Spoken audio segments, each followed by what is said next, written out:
అయినా మన ఏమైంది సార్? పబ్జీలో చికెన్ డిన్నర్ కొట్టడం ఏంటి? ఇలా క్యాపింగ్ కొట్టుకుంటూ వెళ్ళా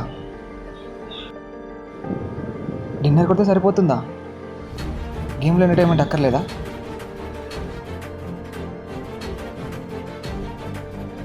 కళ్ళ ముందు నా టీమేట్ చచ్చిపోతున్నా పట్టించుకోలేదు సార్. నేను కోపం వస్తుంది సార్. ఫస్ట్ టైం నా మీద నాకే కోపం వస్తుంది సార్.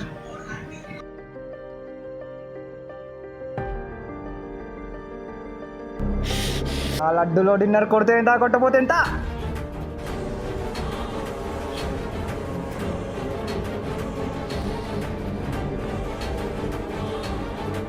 వద్దు సార్, నేను క్యాంప్ ఇస్తేనే ఆ డిన్నర్ నాకు వస్తుందంటే ఆ డిన్నర్ నాకు వద్దు సార్. ఇప్పుడు నేను ఆలోచించాలి నా డిన్నర్ కోసం కాదు సార్, పోగొట్టుకున్న నా క్లచెస్ గురించి వెతుకుతాను సార్. ప్రాణం పోయినా రష్ కొట్టే పోతాను సార్.